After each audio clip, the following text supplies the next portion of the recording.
Trump himself promised full transparency on the Jeffrey Epstein case when he was running for president. This has been a big issue on the right. My friend Dan Bongino was one of the people who made it a big issue. So did Kash Patel, talking about it over and over and over again. It is just not real for Trump to pretend he's shocked this is still an issue. Nothing's been resolved. Nothing's been released. He promised transparency, as did his attorney general. And then they release a memo saying, you're not getting anything. It's over. Just trust us. And that was not real. Trump pretending he's shocked that people are still interested in it. Your take, Mark. Well, let me first talk about that soundbite and then the bigger issue. So I'm a student of Donald Trump and how he handles public appearances, as are you. And I don't have the world's most sensitive spidey sense, but I got some spidey sense. That he regularly says, I don't like that question, does it all the time, but that was with a purpose. Okay, so I don't see how anyone could look at that and not see an attempt by the president to intimidate the press from ever asking again about it. That's how I read it. What are the arguments against withholding? What are the arguments for transparency? MAGA really wants it.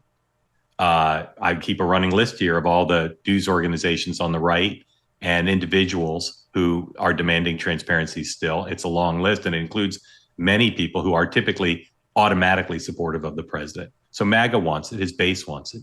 2, it's the right thing to do for the victims and for public trust. 3, as you said, the president supported this on a regular basis. And 4, they said they were going to do it. So there's a credibility issue. So all those things would argue for disclosure, transparency, release.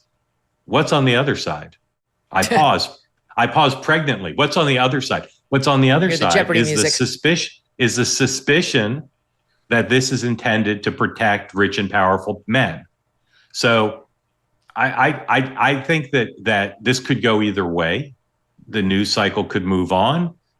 MAGA often will pick fights with Donald Trump and then move on. They're a resilient group. So this and the press corps, the dominant press corps, the so-called legacy media, they have for years, and they're continuing now, to be remarkably uninterested in what is both an important and interesting story, something the press corps normally covers. Okay, so I think it could go either way. This could disappear, and those who don't want further disclosure could have their way / get away with it, or those demanding justice and disclosure could get their way. I don't know which way it's going to go. But again, I'll go back to the first thing I said. That was a remarkable performance by the president.